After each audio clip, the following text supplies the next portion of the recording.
ബ്രാഹ്മണ സ്ത്രീക്ക് ഡബിൾ റേറ്റാണ്. ഒരു സാധാരണ സ്ത്രീക്ക് 500 രൂപ കിട്ടുമ്പോൾ ബ്രാഹ്മണ സ്ത്രീക്ക് 2000 രൂപ റേറ്റാണ്.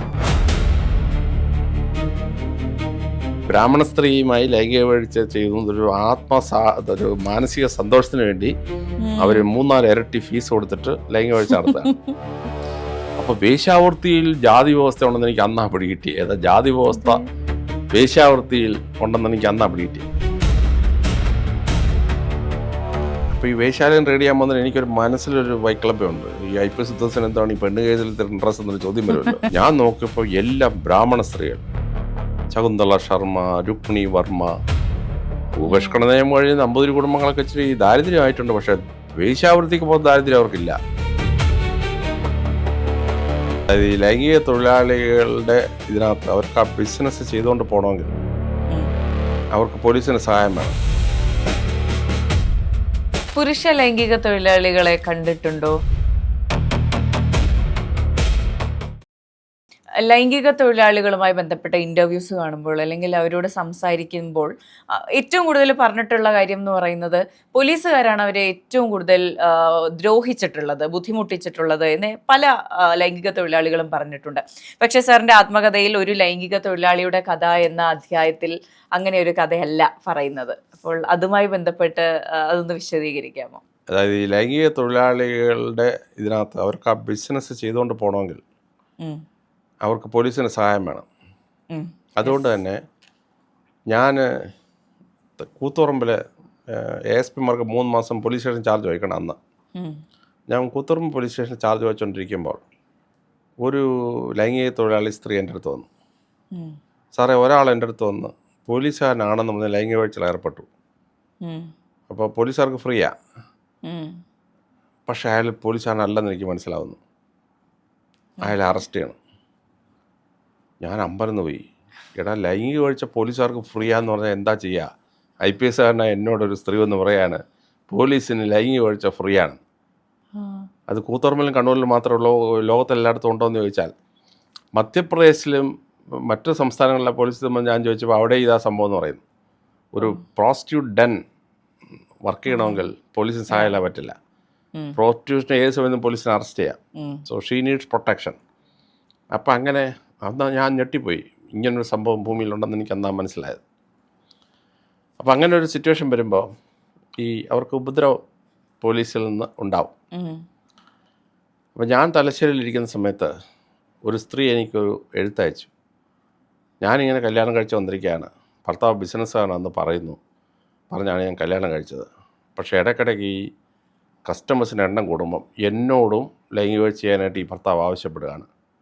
അഡ്രസ്സ് ഇന്നതാണ്, സാർ എന്നെ രക്ഷിക്കണമെന്ന് പറഞ്ഞു. അപ്പോൾ ഞാൻ പോയി ആ വീട് റെഡി ചെയ്തപ്പോൾ ഒരു സ്ത്രീയും കാണാനില്ല. 2-3 പുരുഷന്മാരുണ്ട്. അവരുടെ വർത്താനൊക്കെ പറഞ്ഞ് ഞാൻ പോന്നു. 2 ദിവസം കഴിഞ്ഞ് വീട്ടിൽ എഴുത്ത് വന്നു.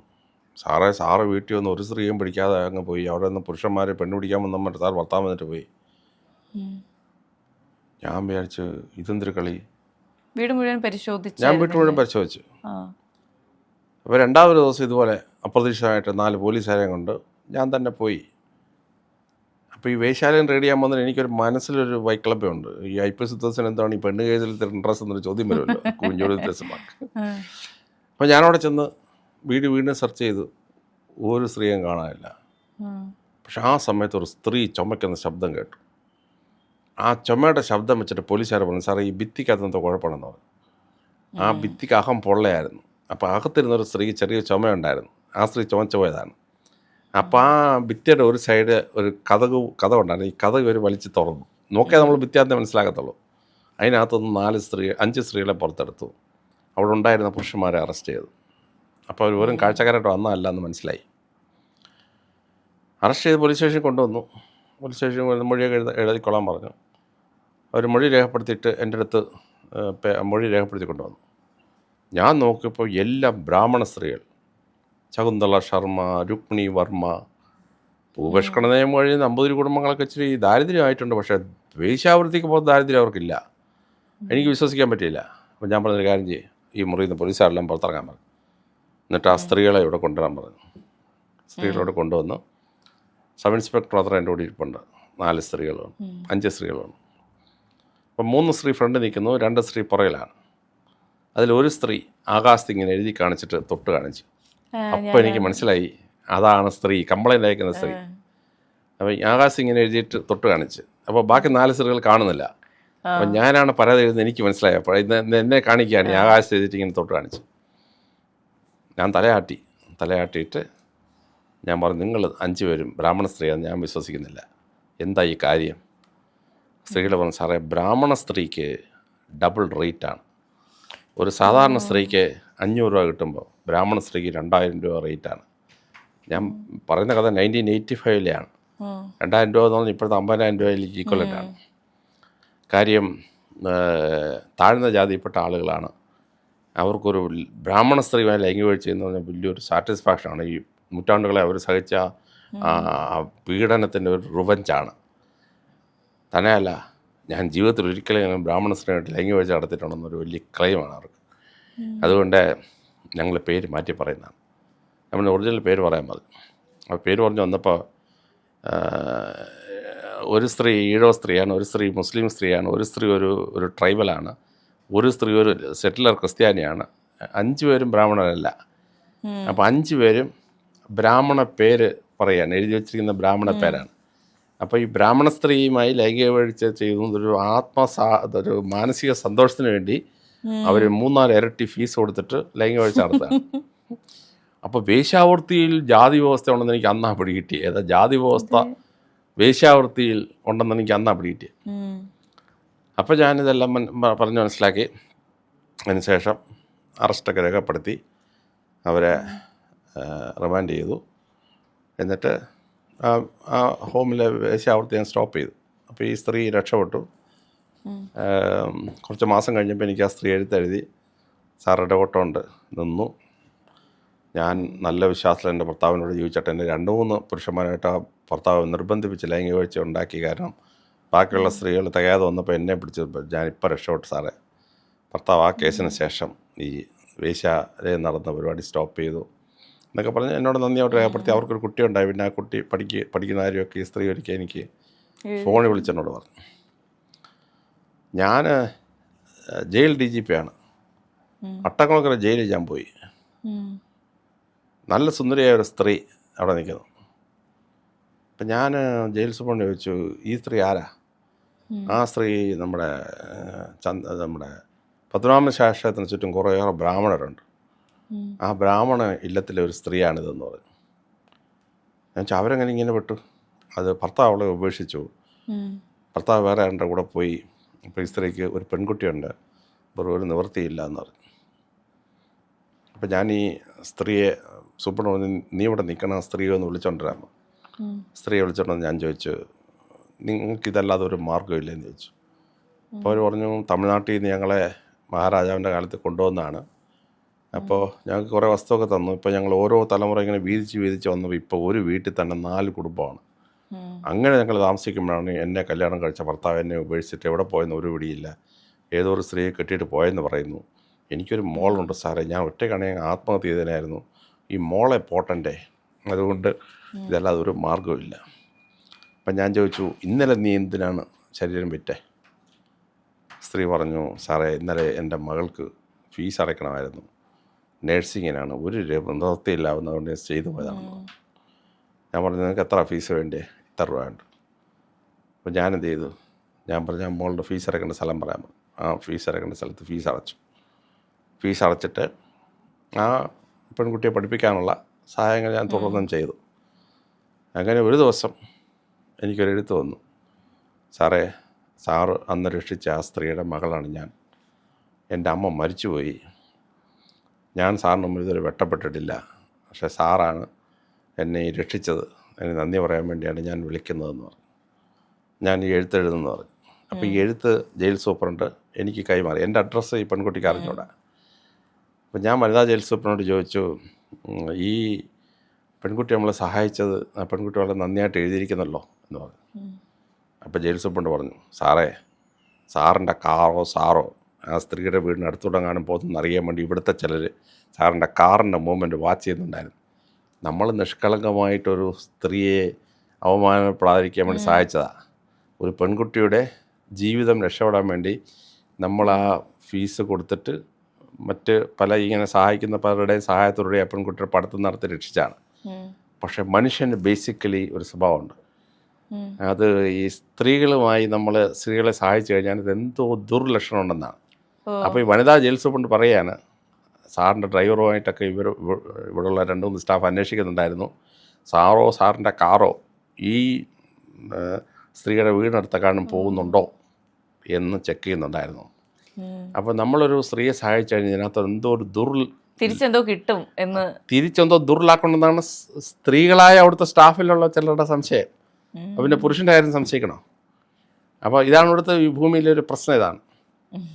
അപ്പോൾ ഈ പ്രോസ്റ്റിറ്റ്യൂഷന് പോലും ജാതി വ്യവസ്ഥ ഉണ്ടെന്നും പ്രോസ്റ്റിറ്റ്യൂഷൻ തീരെ നിവൃത്തിയില്ലെങ്കിൽ മാത്രം ഒരു സ്ത്രീ പോകുന്ന ഒരു പ്രൊഫഷനാണെന്നും 2-3 കേസ് അന്വേഷിച്ചപ്പോൾ എനിക്ക് മനസ്സിലായത്. ഒരു സ്ത്രീ ഒരിക്കലും അവളുടെ ചാരിത്രം പണയപ്പെടുത്താൻ ആഗ്രഹിക്കുന്നില്ല. മക്കളുടെ കേസിൽ മാത്രം, മക്കളെ രക്ഷപ്പെടുത്താൻ വേണ്ടി മാത്രം ചില സ്ത്രീകൾ അബദ്ധത്തിൽ പോകുന്നതാണ്. മനസ്സിൽ വില്ലിങ്ങിനായിട്ട് പോകുന്നതല്ല. അപ്പോൾ അത് അവരോട് ഇടപെടുമ്പോഴാണ്. പക്ഷെ അവരെ ഇടപെടുകയോ സഹായിക്കാൻ ചെയ്യുന്ന വലിയ അപഖ്യാതിക്ക് ചിലപ്പം വഴിവെക്കും. സൂക്ഷിച്ചില്ലെങ്കിൽ വലിയ അപഖ്യാതിക്ക്. പുരുഷ ലൈംഗിക തൊഴിലാളികളെ കണ്ടിട്ടുണ്ടോ? ഉണ്ട്. അതിൻ്റെ ഒരു എക്സ്പീരിയൻസ് പറയാമോ? ഏറ്റവും വലിയ പുരുഷ തൊഴിലാളി ആലുവയിലായിരുന്നു. അത് പേർഷ്യയിൽ നിന്ന്, ഇറാനിൽ നിന്ന് ഇവിടെ പഠിക്കാൻ വന്ന ഒരു സ്റ്റുഡൻ്റാണ്. അപ്പം അയാളെ പറ്റി വലിയ ഇമ്പ്രഷനാണ്. ഹീസ് എ സ്റ്റഡ് ബുൾ എന്നൊരു ഇമ്പ്രഷനാണ്.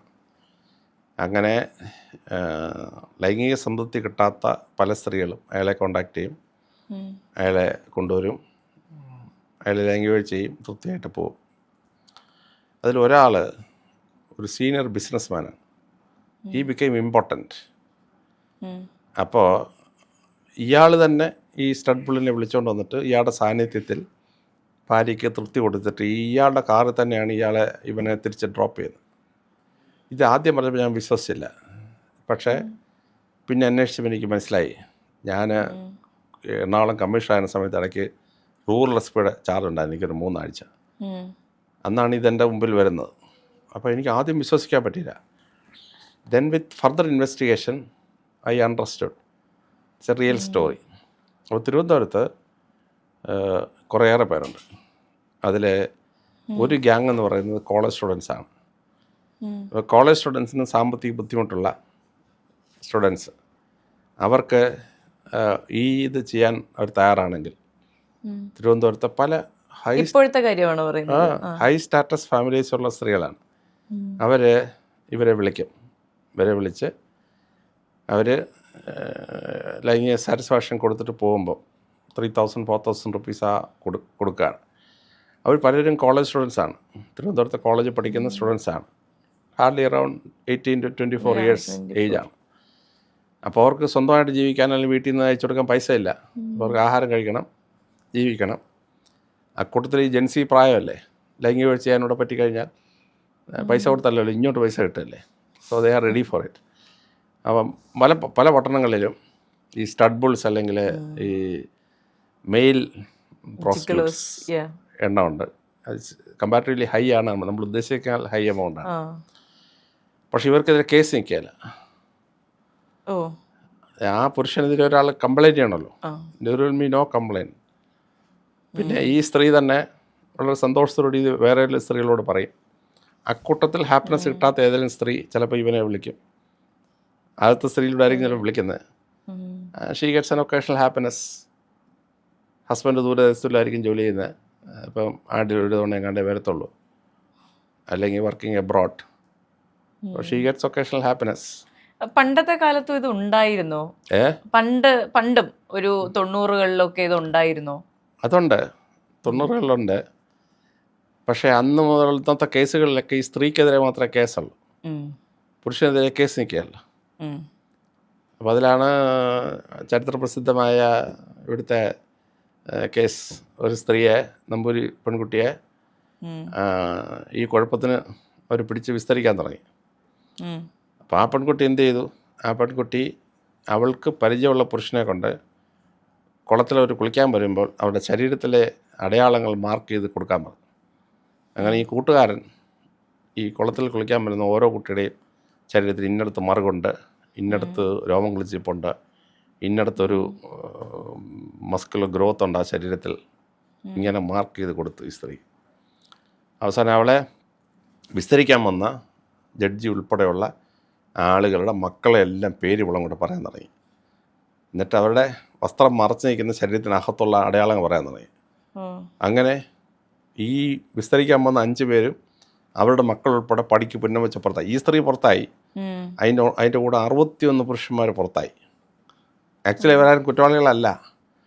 ഈ സ്ത്രീ കൂട്ടുകാരനെ ഉപയോഗിച്ചിട്ട് കുളിക്കാൻ വന്ന സ്ഥലത്ത് നിന്ന് ലക്ഷണങ്ങൾ എഴുതി നോട്ട് ചെയ്ത് കൊടുത്തിട്ട് ഇവളതെല്ലാം നല്ല ഷാർപ്പ് മെമ്മറിയാണ്. നമ്പൂരി സ്ത്രീക്ക് നല്ല ഓർമ്മയായിരുന്നു. അങ്ങനെ ആ ജഡ്ജ്മെൻറ്റിന് വന്ന 5 പേരുടെ മക്കൾ ഉൾപ്പെടെ 62 പേര് പുറത്തായി. പടിക്ക് പുന്നം വെച്ച് പുറത്തായി. ആ സ്ത്രീ പിന്നീട് ക്രിസ്തുമതം സ്വീകരിച്ച് നമ്പൂരി സ്ത്രീ.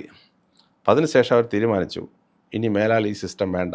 1914-15 കഴിഞ്ഞ ശേഷം ഈ പടിക്ക് പുന്നം വെച്ച് പുറത്താക്കുന്ന സിസ്റ്റം വേണ്ട എന്നവർ തീരുമാനിച്ചു. ഇതൊരു സിനിമയിലെ കഥാപാത്രമായിട്ട് ഒരു മലയാള സിനിമയിൽ ഇത് ഇടയ്ക്ക് ഒരു സ്റ്റോറി ആയിട്ട് വരുന്നുണ്ട് ഈ കഥ. പക്ഷേ അതിൻ്റെ ഒറിജിനൽ സ്റ്റോറി ഞാൻ പോയി അന്വേഷിച്ചത്, എൻ്റെ മുഴുവൻ റെക്കോർഡ്സ് എടുത്തു. അപ്പോൾ അത് റിയൽ സ്റ്റോറിയാണ്. അപ്പോൾ ഇങ്ങനെയുള്ള ചില പക്ഷെ അന്ന് പുരുഷന്മാർക്കെതിരെ നടപടിയില്ല. ഈ കേസിൽ ഈ സ്ത്രീയെ പടിക്ക് പുന്നം വെച്ച് പുറത്തളയാൻ വന്നപ്പോൾ ഈ സ്ത്രീയുടെ ബുദ്ധി കാരണം അവന്മാർ 62 കൂടി നമ്പൂരി സമുദായത്തിൽ നിന്ന് പുറത്തായി. മനസ്സിലാവുന്നു? അങ്ങനെയാണ്. പക്ഷെ ഇപ്പോൾ ഈ സ്റ്റഡ് ബുൾ സിസ്റ്റം ഹൈ സൊസൈറ്റീസിൽ ഒരുപാട് വ്യാപകമാണ്. അതെ, അത് ഫ്രീ സർവീസ് കിട്ടും, അതോടൊപ്പം പുരുഷന്മാർക്ക് ഇച്ചിരി പൈസ കിട്ടാണ്.